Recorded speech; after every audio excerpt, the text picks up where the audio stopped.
Okay, boys, here we go.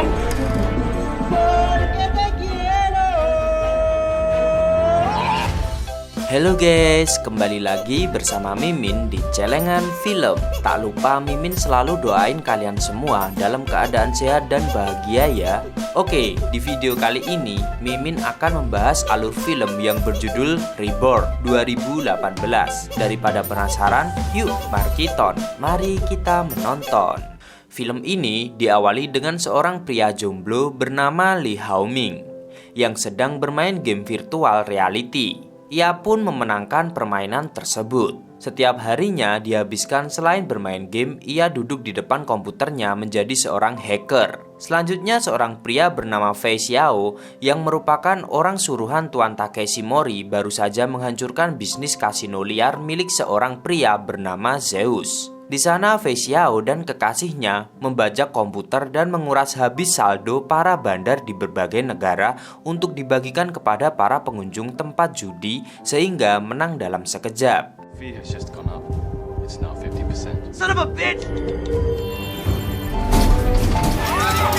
Setelah menyelesaikan misinya, ia terbang ke Malaysia untuk menemui Tuan Mori dan menawarkan beberapa misi lanjutan seperti pencucian uang dan pasar gelap Bitcoin. Now that the underground casino has been settled, I'd like to increase our activity in money laundering and Bitcoin trading on the black market. Tapi ternyata Tuan Mori telah memiliki rencana yang lebih besar daripada itu dan sesuai dengan kemampuan Fei Xiao, yaitu meretas sistem yang sangat mustahil untuk dibobol, yaitu sistem Oasis milik Park Shin-ri. Tuan Mori kemudian meminta Fei Xiao untuk mencari hacker yang bisa ia percaya. Saat makan malam dengan pacarnya, usai menemui Tuan Mori, Fei Xiao pun teringat semasa kuliah ada seorang hacker yang mengalahkan dirinya di kontes hacker dunia. Hacker itu bernama Kapten Pirates. 对，海盗船长，就是他了。 Beralih ke Cina, kekasih Fei Xiao menggoda Lee Hao-ming saat sedang berada di sebuah minimarket dengan berpura-pura mengalami masalah saat pembayaran. Lee Hao-ming yang sudah lama jomblo pun menjadi salah tingkah ketika dilirik cewek cantik. Di saat itulah kekasih Fei Xiao yang sedang menyamar itu menempelkan kamera pengintai dan meminta WeChat milik Lee Hao-ming. 加个好友吧。好啊，那我送你吧。那今天谢谢你哦。小意思。 Setelah itu, di tempat lain, Fei Xiao bersama kekasihnya mengintai kegiatan Lee Hao-ming dari laptop. Selanjutnya, saat Lee Hao-ming sedang pergi ke sebuah acara cosplay, ia dihampiri oleh badut beruang. Ternyata, ia adalah polisi yang sudah mengetahui jika Lee Hao-ming jadi target Fei Xiao.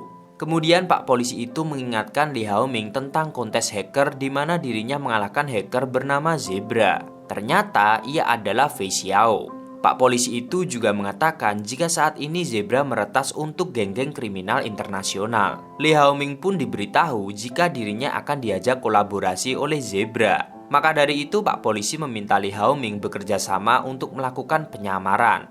Saat kembali ke rumah, Lee Hao-ming pun merasa dirinya memang dalam ancaman karena Zebra mulai meretas komputernya. Hingga akhirnya ia kembali menemui Pak Polisi. 这狗皮削我高不出一个在啊！那个熊警察说的居然是真的，怎么就会这么衰呀？ Ia pun mendapatkan pelatihan fisik dan pengetahuan agar menjadi penyamar yang handal. Saat pelatihan, Lee Hao-ming terus menunggu pesan dari wanita yang ditemui di minimarket. Tapi Pak Polisi memberitahu jika wanita itu bernama Suyi, kekasih Fei Xiao. Akhirnya, Suyi mengajak Lee Hao-ming bertemu di sebuah hotel. Dan ternyata di sana sudah ada Fei Xiao. Fei Xiao pun meminta Lee Hao-ming untuk meretas dalam waktu 1 menit. Suyi pun mengancam Lee Hao-ming dengan pistol yang ditempelkan ke kepala Lee Hao-ming. Ia pun menyanggupi dan mencoba memulai meretas sesuai keinginan Fei Xiao. Tapi Lee Hao-ming terus mengoceh dan meminta bantuan karena ia tidak bisa melakukannya sendirian. 除非你一个黑客进去之后，另一个黑客跟进去。所以说，需要我们两个人。 Mulailah mereka menjalankan misi untuk meretas, mulai dari mencuri sidik jari dan data mata dari para penjaga sistem keamanan PayPay. Lee Hao-ming pun mulai berhasil meretas tahap pertama, hingga sistem keamanan pun melemah. Mereka pun mengirim pesan untuk segera mengirim uang sebesar 1 juta euro. Setelah mendapatkan uang 1 juta euro, mereka pun pergi minum bersama dan terlihat sangat akrab. Tiba-tiba Suyi mendekati Lee Hao-ming dan menawarinya anggur dan bersulang kemudian pergi. Li Haoming kemudian menghampiri Fei Xiao saat ia akan mengajak bersulang. Fei Xiao malah menjatuhkan gelas miliknya. Kemudian ia dilempar dari atas gedung. Ternyata Li Haoming sedang menjalani tes gelombang otak. Pak polisi pun berpesan agar Li Haoming jangan pernah percaya pada orang jahat. Kemudian Li Haoming benar-benar menghubungi Su Yi dan mengajaknya bertemu. Tanpa disangka ternyata Su Yi sudah ada di rumahnya dan memukulnya hingga pingsan. Ketika sadar ia sudah ada di sebuah mobil bersama Fei Xiao dan Su Yi. Kemudian mereka pergi menuju bandara dan akan membawa Li Haoming menuju Kuala Lumpur. Sebelum benar-benar pergi ke Kuala Lumpur, Fei Xiao meminta HP Li Haoming dan membuangnya. Itu dilakukan agar ia tidak membocorkan keberadaannya kepada siapapun. Selama dalam pesawat, Li Haoming pun mabuk udara dan Su Yi tidak percaya jika Fei Xiao memilih partner yang seperti itu. Saat tiba di bandara Kuala Lumpur, Li Haoming pura-pura pergi ke toko buku untuk mencari buku incarannya. Tapi ternyata di sana ia meminjam HP seorang anak kecil untuk menelpon Inspektur Chow yang memberitahu jika kini dirinya di Malaysia dan meminta pertolongan. Untung saja saat Su Yi datang, ia sedang berpura-pura membaca majalah dewasa.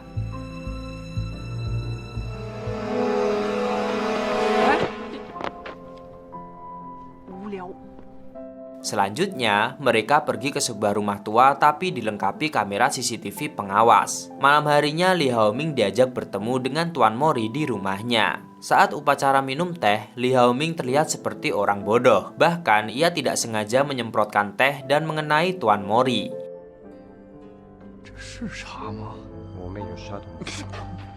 Melihat tingkah Li Haoming yang sangat polos, Tuan Mori pun menilai Li Haoming sangat sempurna. Ia segera meminta Li Haoming dan Fei Xiao untuk mempersiapkan semuanya sebelum sistem Oasis 2.0 diluncurkan. Saat kembali ke markas, Li Haoming pergi ke WC dan mengabari Inspektur Chow tentang rencananya bersama Fei Xiao. Setelah itu, Li Haoming, Su Yi, dan Fei Xiao pun mengatur strategi untuk menerobos sistem Oasis sebelum konferensi pers berlangsung. Li Haoming pun selalu mengupdate kabar dan strategi yang akan dilakukannya bersama Fei Xiao kepada Inspektur Chow. Mereka pun terus mengatur strategi. Li Haoming pun selalu deg-degan tiap kali didekati Su Yi.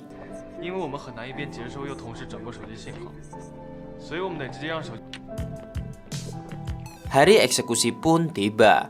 Li Haoming mengendalikan komputer yang ada di dalam mobil box dan meretas sistem komunikasi. Sedangkan Su Yi dan Fei Xiao masuk ke dalam gedung Oasis menyamar sebagai tamu yang menguji sistem Oasis. Ketika Su Yi dan Fei Xiao sudah berhasil masuk ke ruang sistem, Su Yi menginformasikan kode kepada Li Haoming dan ia pun langsung mulai meretas dan begitu sebaliknya. Keesokan harinya, saat Park Shin-ri sedang mempresentasikan sistem terbaru dari Oasis di hadapan banyak orang, ia pun mendapat kabar jika sistem miliknya yang sangat sempurna itu tapi berhasil diretas dan terinfeksi virus worm yang sederhana. Park Shin-ri sangat marah dan meminta anak buahnya untuk segera memperbaiki.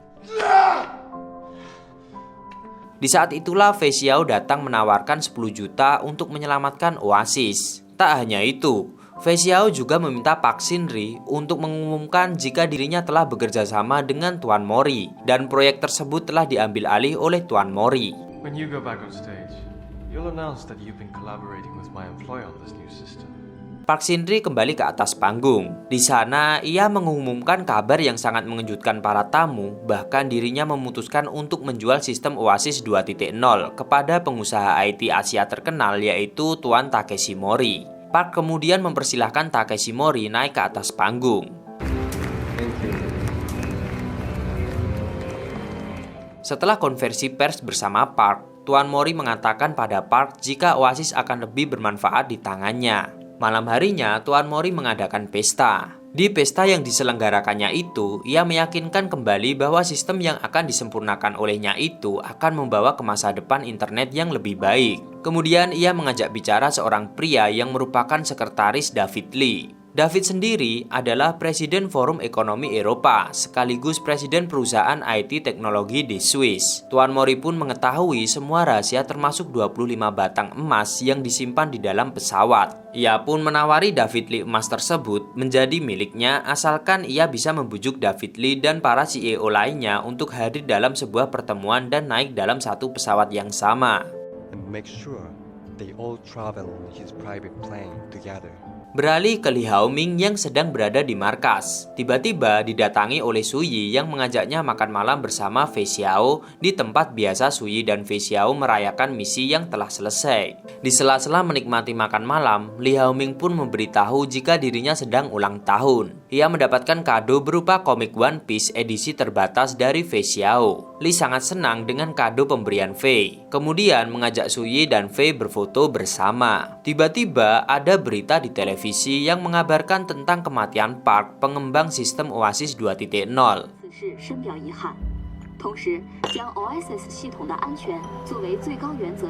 Saat kembali ke markas, Fei Xiao memberitahu Li Haoming jika kematian Park bukanlah kecelakaan. Sebelum semuanya semakin berbahaya, maka ia meminta Li Haoming segera pergi. Tiba-tiba mereka dikejutkan dengan kedatangan Tuan Mori dan asistennya. Tuan Mori mengatakan jika misi mereka belum selesai dan meminta Fei dan Li Haoming untuk membuat kode yang akan dimasukkan ke dalam Oasis dalam waktu 12 jam. Fei dan Li Haoming terlihat enggan bekerja sama lagi dengan Tuan Mori meski dibayar mahal. Tapi asisten Tuan Mori memberi isyarat jika Su Yi kini di tangan mereka. Keesokan harinya, mereka datang ke rumah Tuan Mori dan mengatakan bahwa mereka tidak bisa melakukan sesuai permintaannya. Mengetahui hal itu, Tuan Mori kemudian pergi dengan membawa laptop yang dibawa Fei dan Li Haoming. Setelah Tuan Mori pergi, terjadilah perkelahian antara Fei dan Su Yi melawan para pengawal Tuan Mori. Sedangkan Li Haoming terlihat ketakutan meski sesekali membantu mengajar pengawal Tuan Mori.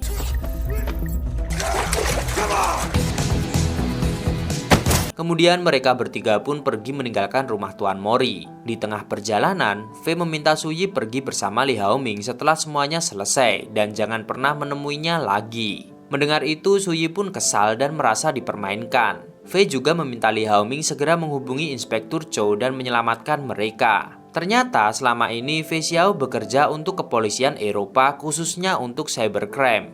你到底什么人啊？我服务于欧洲刑警组织 EC3。 Mereka bertiga pun akhirnya pergi ke markas Oasis untuk mendapatkan sistem Oasis yang masih bersih dan belum dirusak oleh Tuan Mori. Sebelum sampai di markas Oasis, Su Yi yang kecewa karena selama ini dibohongi Fei meminta Fei dan Li Haoming keluar dari mobil.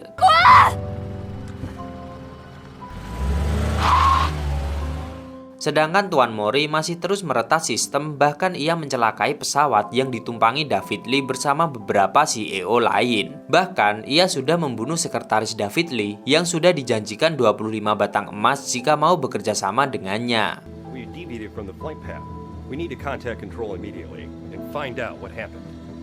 Akhirnya Fei dan Li Haoming sampai di markas Oasis. Mereka pun bergegas menuju pusat kendali. Li Haoming mencoba melacak, tapi ada yang aneh dari semua sistem. Tapi untungnya mereka berhasil menemukan lokasi Tuan Mori dan berusaha menghentikan kejahatannya. Mereka pun mengetahui jika Tuan Mori tengah membajak pesawat dengan menghapus rekam jejak penerbangan. Di tempat lain, Su Yi sangat galau karena ternyata selama ini Fei Xiao hanya pura-pura mencintainya. Kembali lagi ke Fei Xiao dan Li Haoming yang berusaha kabur dari kejaran anak buah Tuan Mori. Tiba-tiba Su Yi datang dengan mobil menyelamatkan Fei dan Li Haoming. Sepanjang perjalanan mengejar Tuan Mori, Li Haoming terus memantau lokasi terkini Tuan Mori. Misi Tuan Mori adalah menjatuhkan nilai mata uang euro. Kemudian ia kuasai. Mobil yang ditumpangi mereka bertiga pun terlibat aksi kejar-kejaran dengan mobil Tuan Mori. Hingga akhirnya mobil yang ditumpangi Tuan Mori mengalami kecelakaan.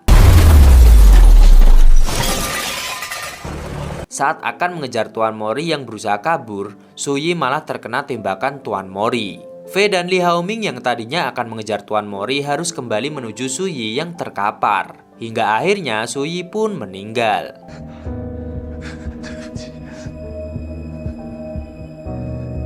Fei dan Li Haoming sangat murka dan kembali mengejar Tuan Mori yang kabur. Mereka hampir saja berhasil menangkap Tuan Mori, tapi beberapa kali ia melepaskan tembakan. Akhirnya, Fei terkena tembakan Tuan Mori. Li Haoming yang berduel dengan Tuan Mori pun sama-sama terkapar setelah kembali terdengar suara ledakan tembakan. Fei meminta Li Haoming untuk segera menyelamatkan pesawat melalui ponsel milik Tuan Mori. Sempat mengalami kegagalan mengakses ponsel milik Tuan Mori, tapi akhirnya mereka berhasil dan menyelamatkan pesawat yang dibajak Tuan Mori melalui ponselnya. I found it. Yeah, I Tak lama kemudian polisi pun datang dan waktu pun berlalu. Li Haoming sudah merubah penampilannya. Ia datang ke makam Suyi bersama Fei Xiao. Ia pun membawa kotak yang berisi foto mereka bertiga. Pak Camat pulang telat dan film pun tamat.